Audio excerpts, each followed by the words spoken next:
Hello, ladies and gentlemen, and welcome back to the only live Monday through Friday lacrosse talk show on the planet. I am your host, Michael Karvelis, and this is Daily Dive.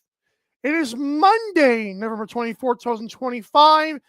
It is NLL week, and this show begins now. Okay, folks, we want to let you know that we are streaming via the airwaves of North American Talk Radio on YouTube. Be sure to comment, and I will try to read them on the show as they happen. On today's awesome show, for the record, we're going to get into, first we're going to do my third ranked team. Of course, today, number 3, tomorrow's number 2, Wednesday, number 1. Thursday, I give my playoff prediction. Friday, I give my championship prediction. But you're going to get to our top 3 regular season standings. We're going to talk to Brad Ledwith, our guest today, about NLL trading cards, coaching, the Seals. Oh, and the Mighty Oaks lacrosse documentary that's coming out, which he is the executive producer of. Should be very fun. We'll also play a trailer before he comes on the show. And of course, I'll get to a theory I have, and I feel like it's not totally far-fetched on the Philadelphia Wings, not just the future of their team and franchise, but of some star players on the roster. Interesting. Stay tuned for that. We want to let you know the show is presented by the ticketing platform at natalkradio.com. Head over there now and get your event tickets for less. Just type in your favorite National Lacrosse League team, and there you can help us out. It's resell tickets through Vivid Seats, but it gives us credits, natalkradio.com. So I will start off and do a shorter segment now because our guest is waiting in the background here. We're going to start off with my third-ranked team. Again, yes, Friday I talked about Oshawa being 12-6. We know that so far Buffalo, Vancouver, and Saskatchewan are left. Bingo. I've got the Rush, and you're like, wait, third place, and 14-4. Now, I'm not going to reveal how I feel that Vancouver and Buffalo finish, but I've got a 14-4 record. I think the Rush, staying put together is a very big deal. I think I trust this team on the road. If Siciliano can even be close to what he was last year, they'll be good again. I'm expecting some more breakout performances from Levi Anderson and others. I'm expecting a camaraderie, good coaching, and I just remember, I like to do a psychoanalysis thing. I really shouldn't, but I remember at the end, remember the game 3 last year when the Rush got torn apart in the second half? It was like, what? It felt like, is this over? Like, this is how it ends? A team that fought all year, and this is what happens to them? I couldn't believe it. And Jimmy Quinlan, I want to say Frank Siciliano, TSN showed a shot of them just sitting there so pissed off. They weren't even sad. They were pissed off. They knew they fell short.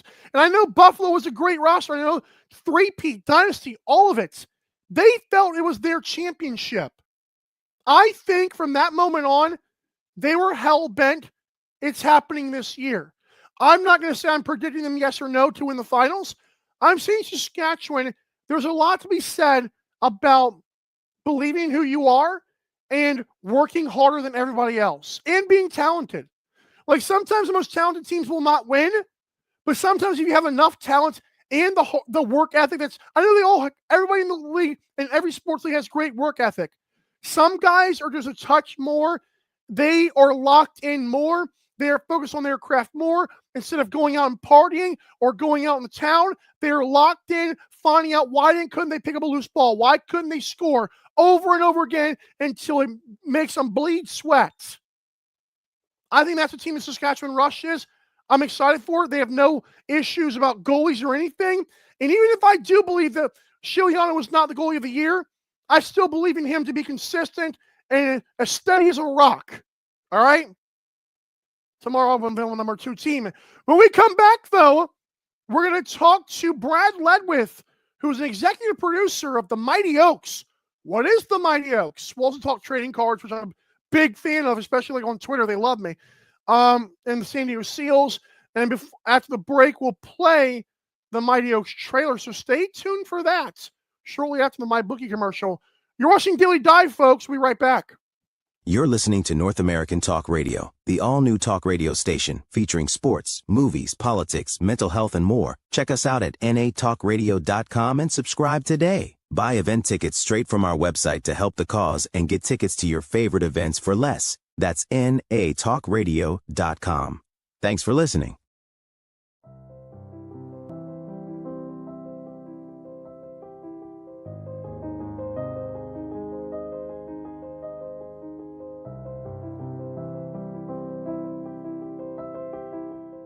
Welcome to MyBookie. You're ready to create an account and start making money, and we're here to help. And remember, you can get a bonus of up to $1,000 on your first deposit. Now you're ready to bet. Just go to mybookie.ag, visit the sportsbook, click on your bet, and input the amount you want to risk or win in the bet slip. Yes, it's that easy. Just remember, at MyBookie, you play, you win, you get paid.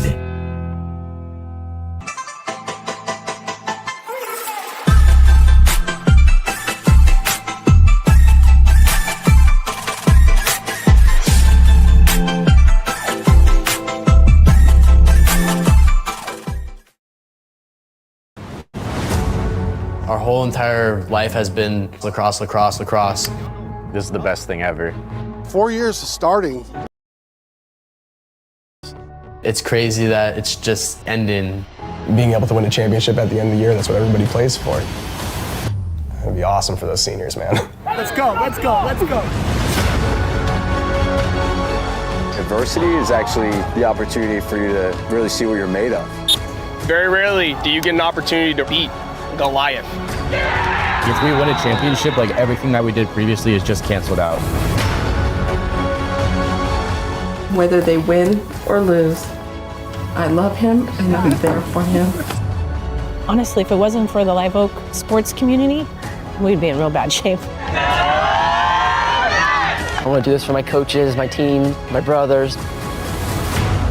Acorns on me, acorns on 3. 1, 2, 3, acorns! The brothers that we have right here, right now, this is who we're going to fight for. This is who we battle with. It's cool to see a future. Let's go! The program has a life now. You have to believe in that. Do you guys believe in that? Let's go! You believe in that?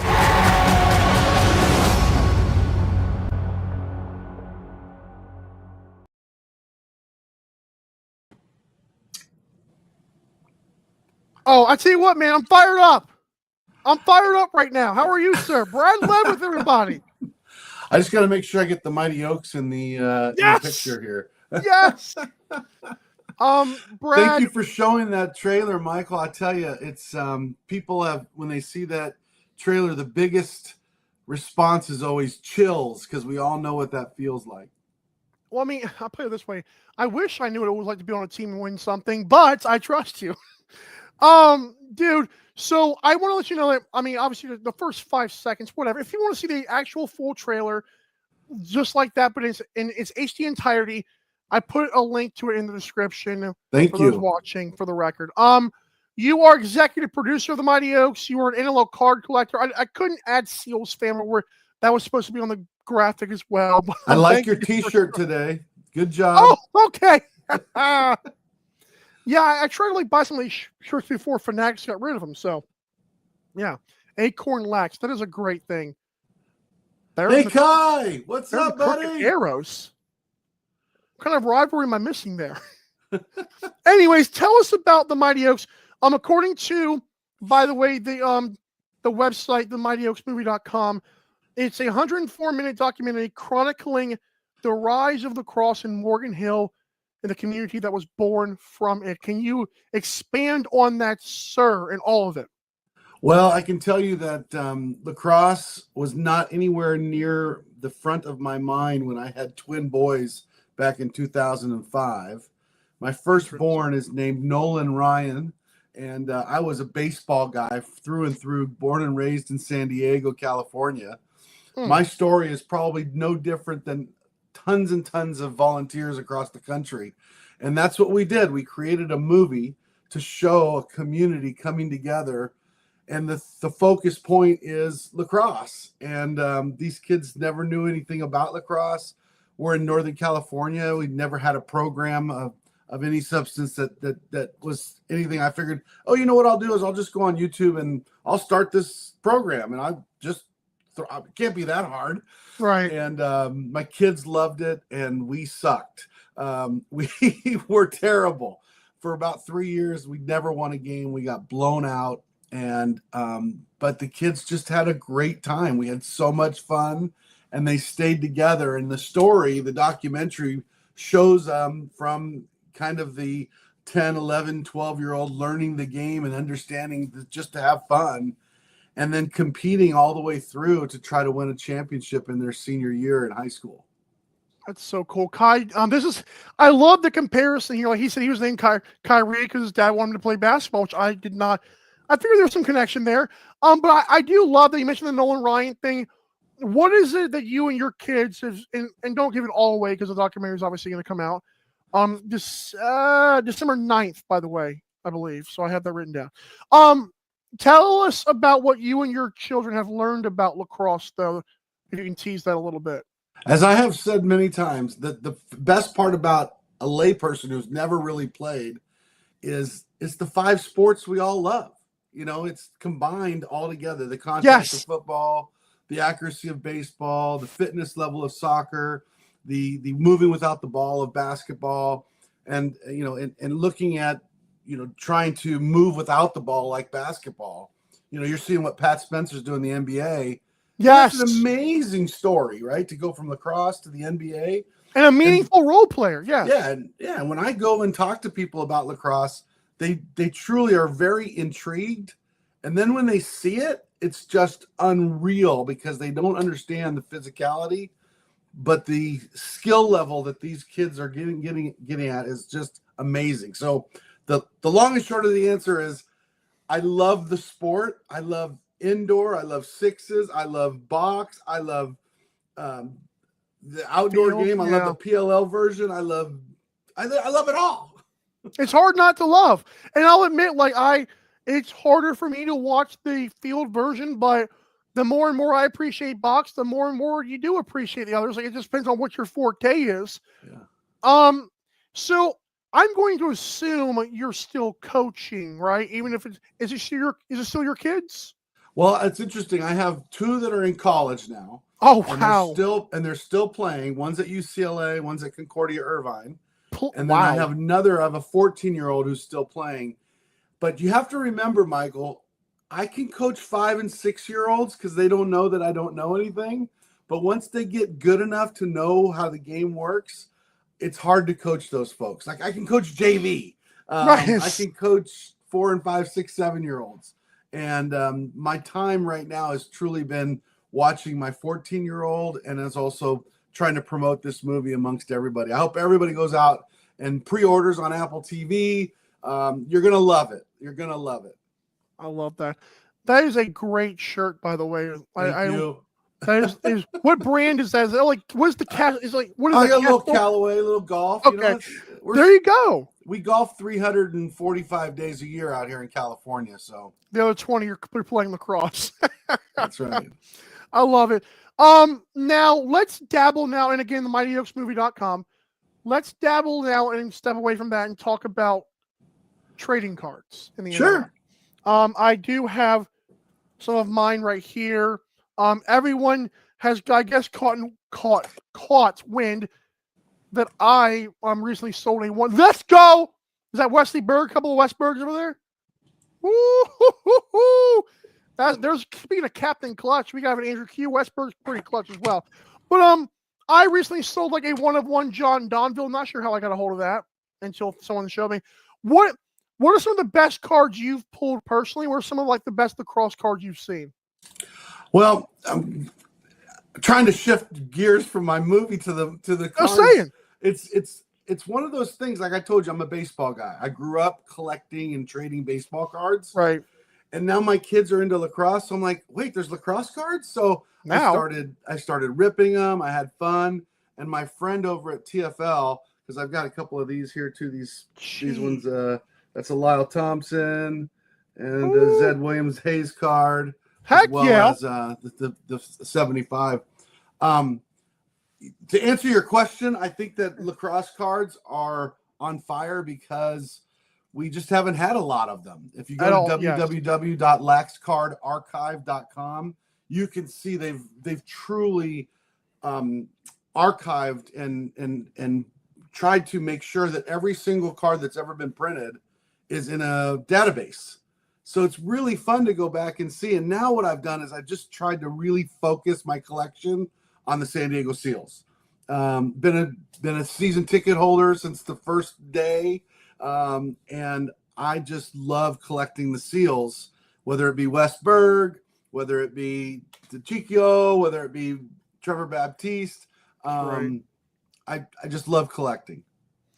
I just pulled up these Westberg and Chris Wrigley areas. That was kind of cool. So there you go. And you can see that on those, I think those are base cards, but if you look at the side, there's a little color match. Those are color matches. That's what I thought they were. Okay. No, cool. those are base cards, but okay, the color match, it has the purple on the side of them. So, which is okay, actually, I have a color match here of Ian McKay, so you can see how the orange there. See, yeah, Colorado, like this Colorado is like the red. Perfect. Going. Yeah, that's a color That's match. what I thought. Okay, cool. By the way, all of us card collectors were really scared the way you opened up that 1 of 1.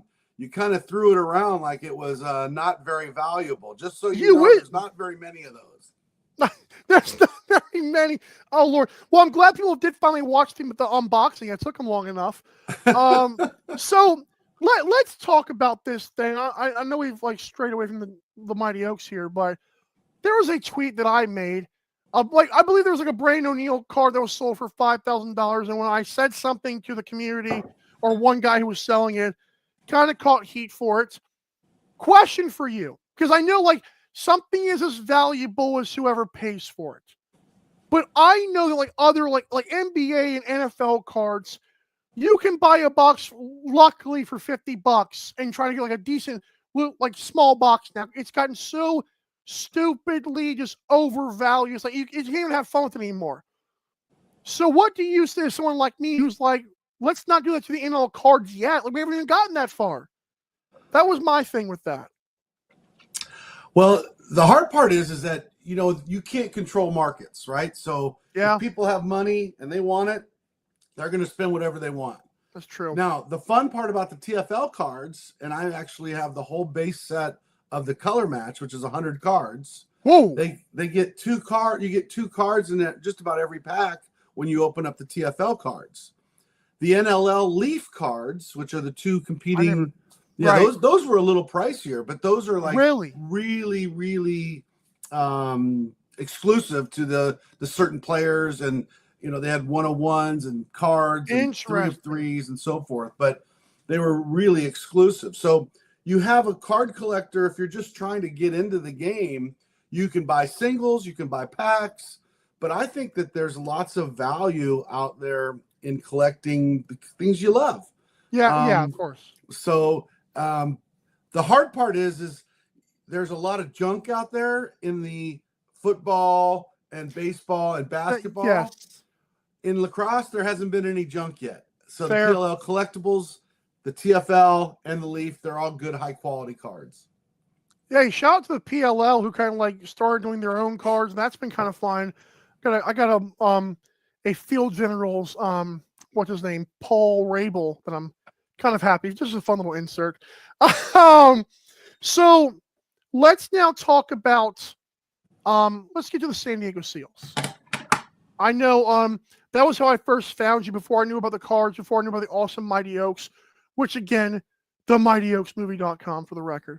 But I had known you as a San Diego Seals fan, and we recently get to a couple of stories.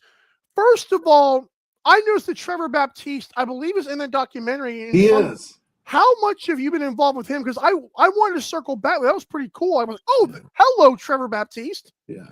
The best part about as you may or may not know, the best part about lacrosse professionals is they're really accessible.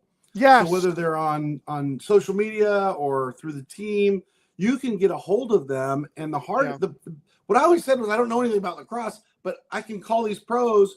And Mikey Schlosser, a former San Diego SEAL and Water Dog and Denver Outlaw, he came to help us. He lives in Sacramento. He came down, drove down, and he helped us with the Mighty Oaks. So what I guess I'm saying is, whether it's the SEALs or the outdoor, these pros love to grow the game. They love giving back. And I've never seen it in any other sport. Correct. Where they're always trying to give back. So my SEALs come from me growing up in San Diego. And if you've ever been a San Diego fan, we've never won anything. Yeah. Chargers moved. The Chargers moved. Right, yes. The Padres have never won a World Series. And they were so good every regular season, man. Yeah. So what I'm saying is, when the SEALs came to town, I said, Joe Tsai, I have to win a championship. So your little start to here with the Saskatchewan Rush, I was a little disappointed because, our goalie for the longest time was Frank Scigliano. Correct. And I thought that he was going to take us to the promised land and bring home a trophy, but it didn't work. So I'm hoping on Chris Origlieri to make it happen. And, coming back from firefighting school and with Cam Holding retiring, that defense, we're going to have to see what happens. Yeah, I know. I'm about to get to Origlieri real quick. Just quick point on your accessibility of the players. I don't know if you've ever heard me say this, but I've said it a couple times on the show. It's bittersweet that I came into lacrosse media when I did, because I do think, much like their accessibility to play with kids and stuff, it's almost like they're more willing to come on I call it like a BS amateur show like this, because there's nothing happening in the sport. It's not gigantic as it should be. It's not popular. So they're not millionaires. Not saying they still won't be good guys, but every other sport is saturated with millionaires that can do better things with their time than help us, me, little measly Brad Ledwith and Michael Karvelis, you know what I'm saying? So it's awesome that a Trevor Baptiste, who looking back 20 years from now, I was like, oh, that was a freaking awesome player, but he helped me out because lacrosse wasn't super awesome yet. Love that. Yeah. Back to Origlieri, by the way. So the last, report we saw was from Dawson Nielsen. He is back from firefighter school. I like O-Rig. Do you think he can take the next step this season? It was so interesting. Last season, the first 2 or 3 games were like, wait a second, this isn't the O-Rigs that we thought. Yeah. He's so athletic in the goal. Yes. To me, he's so close to winning a championship. And I'm hoping that with Patty and Brody creating a team that they're going to put a great product on the field. I mean, they always are competitive. These guys are NLL brains, and they truly know who is the best players on the team. And it's obviously going to matter from the goalie standpoint. If we get hot, I mean, you saw Matt Vince last year. I mean, the guy just was a wall. Turns it on, yep. So, if we get something like that from Chris Origlieri and some of the other defensive guys that step up, I'm hoping we need a championship. That's right. Now, have you just because I'm curious, I think Zach Currier, and you think of just Shohei Ohtani's of the world, like Zach Currier is so good on everything that he does. Like his stat lines are like, if there was an actual NLL fantasy, if there was a video game, you want Zach Currier no matter what you're doing. How cool is seeing that guy in person? Because that's got to be electric what he does everywhere. It's like, oh, it's 77. Oh, it's 70. How cool is that? Well, a shout out to NLLstats.com, because I go and look on Zach Currier, and I'm like, wait a second. He only had 2 goals, but he dominated ground balls. I mean, the ground ball guy, Lucy's, I guess is what we call him in the indoor game. But when you watch him in person or on the game every night, you realize how much impact he has on the team, and is just in the right place at the right time all the time. It's just so much fun to watch him. Yeah. I will also say that we met him after a game, and my son, who's 14 now, was probably 12, 13. And he said, hey, are you going to get a hat trick tomorrow? Because it was a back-to-back night. And he goes, no. He goes, I'm not the guy that's going to get a hat trick.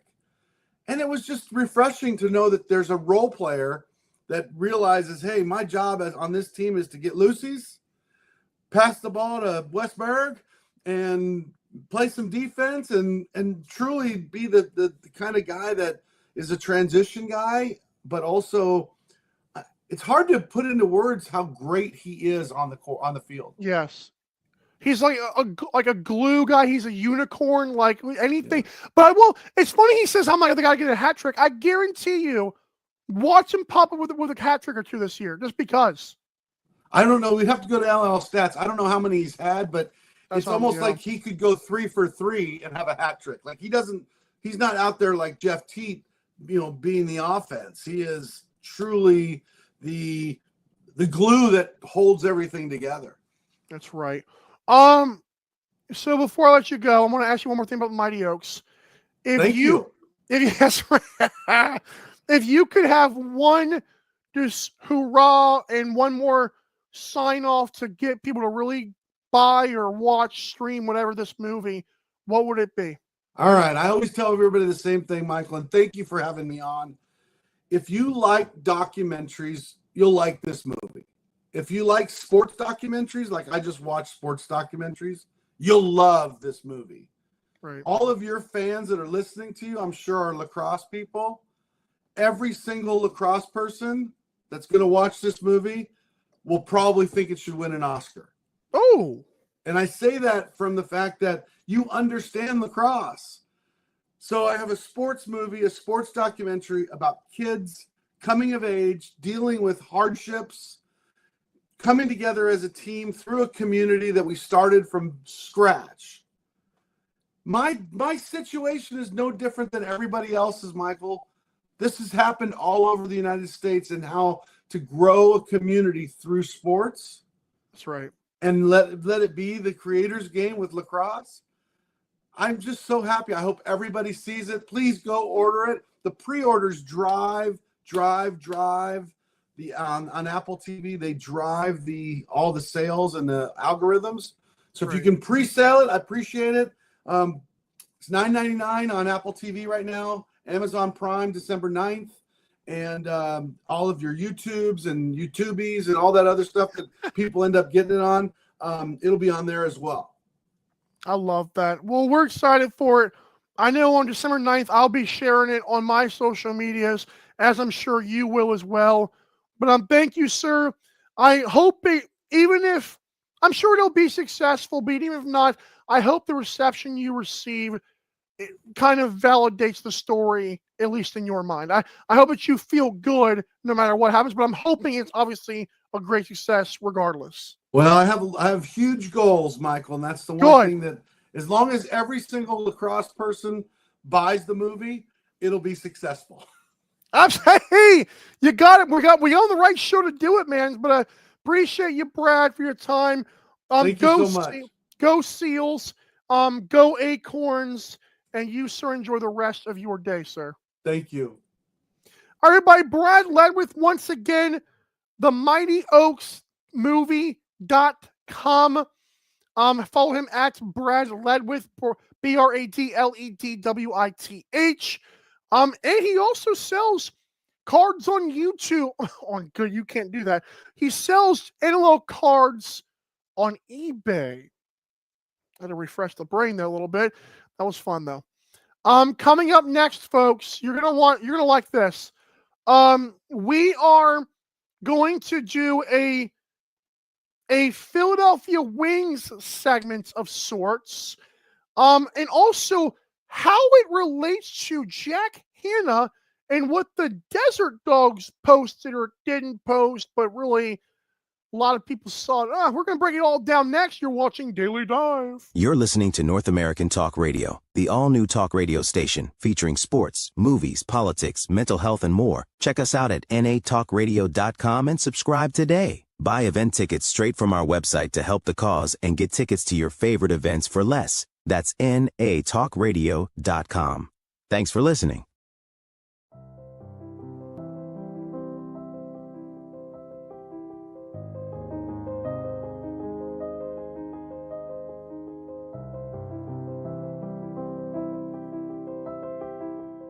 Welcome to MyBookie. You're ready to create an account and start making money. And we're here to help.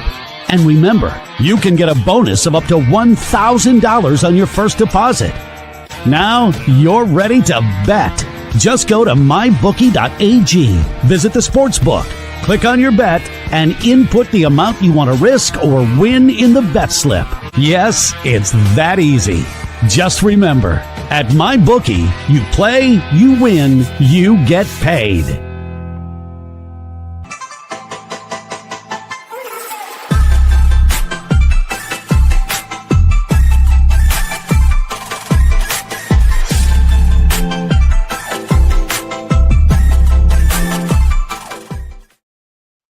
We're so back.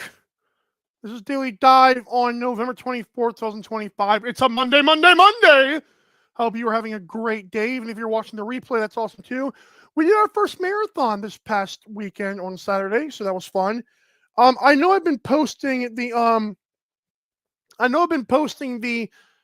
different clips as much as I can, but and reels on Instagram at Daily Dive LAX. But it was fun to have a new idea.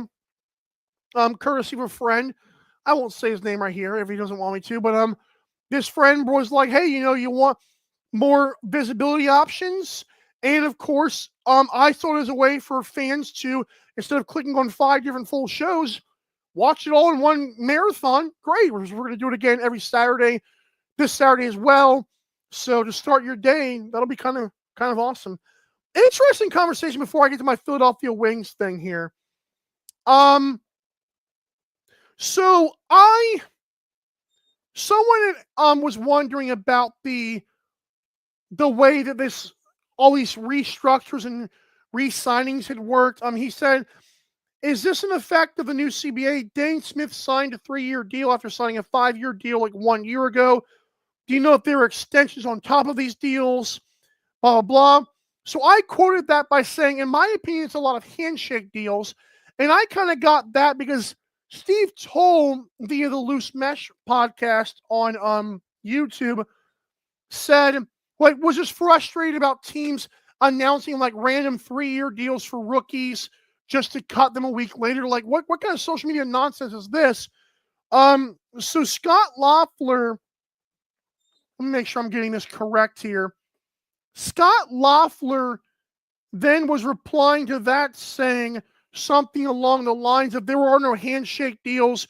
They had to basically redo Dane's deal because of the new CBA. And then I asked him, I hope this is all making sense, probably not, but I asked him, why do teams still announce 3-year deals for late round rookies and then cut them? He has just responded moments ago, because of the rookie wage scale now, which is the first 3 years, similar to the NHL's entry-level deals. But again, like, I don't understand, like, why is your social media team, including Buffalo's, what makes them say, hey, we signed this 5th-round pick to a 2-year deal, and you cut him? Like, that literally is the opposite of signing a guy to a 2-year deal. Unless he broke some off-the-field rule or some team rule, there's no reason why your social media department, and this goes for any team, should do that. So slight little rant from me. I'm good at those. Oh, and for the record, again, before we get to this Wings topic, there has been no NLL merch, and I promise you guys tomorrow, if this show begins and there's no league merch, as Brett Food promised, I'm going to be very upset. Okay? So be prepared tomorrow. All right. Let's do it. Where were we, darling? So, the Philadelphia Wings, we know, after I had reported, everyone called me foolish, and now everyone, the fans and the media are all in consensus all of a sudden that, yeah, the Philadelphia Wings are being funded by Joe Tsai this year. Now, who could have seen that coming? Unbelievable. But Joe Tsai funds the team. I don't know if that means he runs it. I assume he doesn't. I mean, 2 teams is good enough. Like, even the Las Vegas Desert Dogs, we know Steve Nash and Dustin Johnson are a part of it, but Joe Tsai is kind of the one giving his own money. Like, I don't think Steve Nash is putting as much money into the Desert Dogs as Josiah. I could be wrong, but I have a feeling I'm right about that. But the Wings might suck. And most, like, their win total on Coolbet Canada is 6. And that's generous, in case the polar bear would like to know my thoughts on that. Now, I'm going to mention that and then say this. There is a Jack Hanna situation in Las Vegas that was very weird. And I'm going to check Twitter again to make sure this team is not, and you're going to see how it relates to the Wings in a little bit. They still have not updated this. So, last night at 9 o'clock p.m. Eastern Time, the Las Vegas Desert Dogs posted this update on Jack Hanna. And it reads, the Desert Dogs are currently engaged in contract negotiations with Jack Hanna. As one of the franchise's premier players, Jack has been an integral part of our team's identity and success. We are committed to doing everything possible to reach a mutual agreement that will see him return for the 2025-26 season. We appreciate the support of our fans as we work through this process. That, of course, is on the screen right now. Yeah, the Wings might suck. I'm sorry. Anyways, so here's my thing, folks. Let's go back to the Wings for a minute, all right? Knowing and assuming and predicting all of us are that the Philadelphia Wings could be 1-7 or 2-10, whatever it is, at the trade deadline. They've got two players that are very intriguing. Because let's just say, the Wings are going to fold. And I'm going to touch that in a little bit as well. Let's say the Wings are going to fold, and let's say they suck, and players want out as they follow in Dr. Mitch DeSnew and Sir Mitch Jones's footsteps here. Pat Gregoire has been kind of, based on his analysis and he's an NLL commentator of sorts, and Pat Gregoire's recently sent on OTCB, Captain America. They could have another Captain America in Toronto. And I said it the other day as well. I feel like it'd be really cool to have, Josh Jowlick's awesome, but he ain't Joe Rez. The Rock would get richer, and Jamie Dowlick would keep on cooking and dealing and doing what he does. But who's the other guy in Philadelphia? Can anyone remind me the better version of Jack Hanna? Brandon O'Neill? Well, let's think about this for a moment, okay? If the Wings are in trouble, and we know that the coaching and the owners will know that before anybody, is there a weird scenario? And again, I'm not predicting this. I'm not reporting this. I'm just simply saying this could be an interesting thing to look at. Obviously, Joe Rez to Toronto could be fun. I've speculated maybe Joe Rez to San Diego, even though he wouldn't want to move out of Buffalo. Who wouldn't want to give Patrick Merrill, another veteran, with just another opportunity to fall short in the playoffs? Who wouldn't want that? I'm not wearing the shirt. But Brandon O'Neill, if Jack Hanna does get traded to Colorado like he wants to be, can the Dogs bring in Brandon O'Neill? I'm just curious. Because Brandon O'Neill is a better version of Jack Hanna. Jack Hanna might be really awesome right now, because he is. And Brandon O'Neill has a 20 times higher ceiling. Jack Hanna is a freak athlete. Brandon O'Neill is a gigantic freak athlete. Brandon O'Neill has a bigger frame, which works better in box lacrosse. It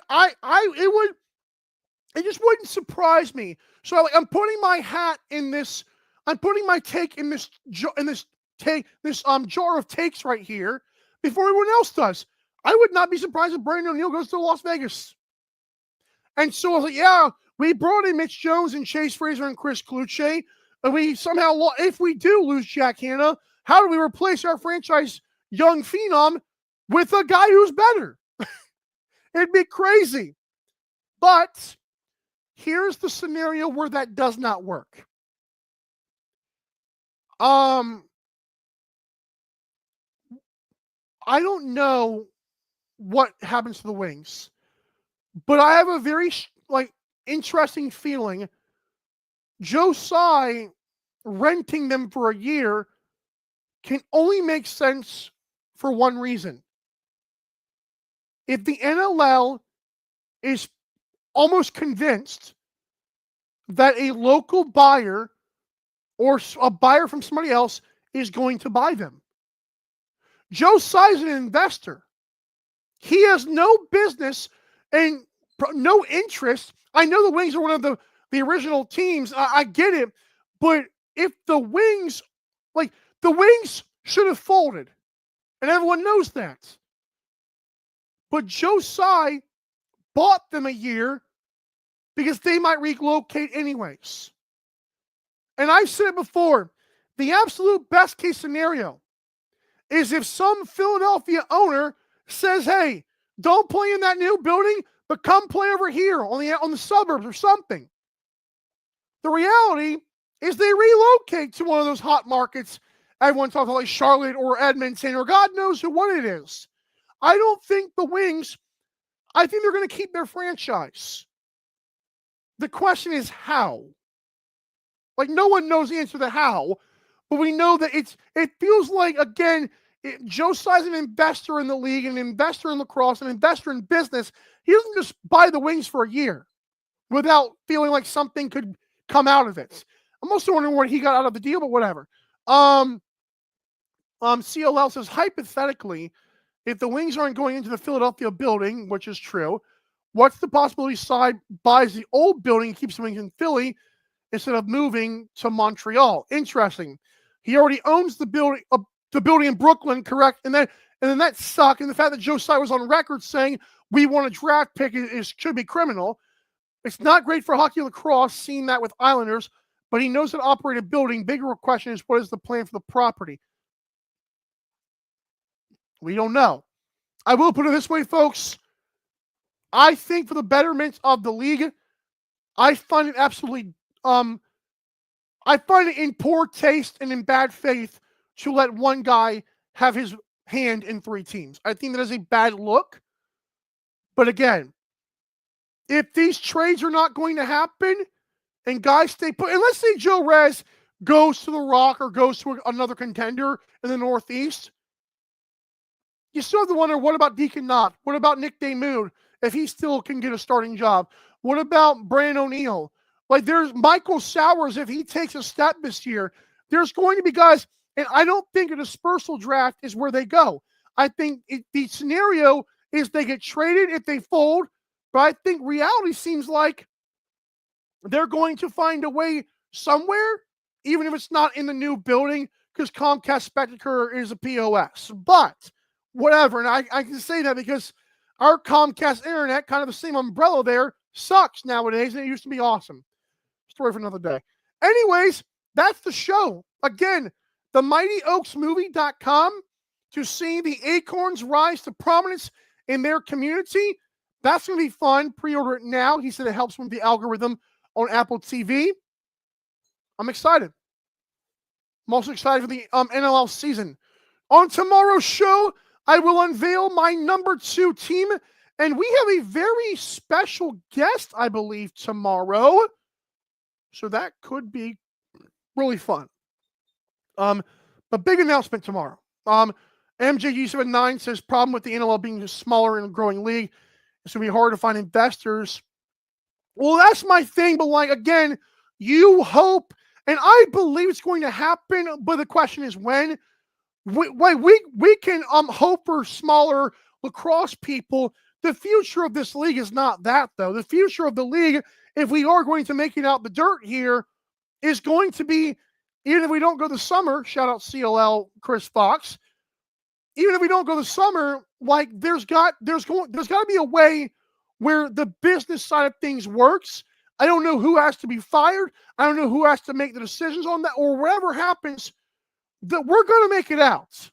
I just don't know what that looks like yet. And again, I think these lacrosse guys have tried it for 40 years, and I'm going to be quite frank, have miserably failed for 40 years.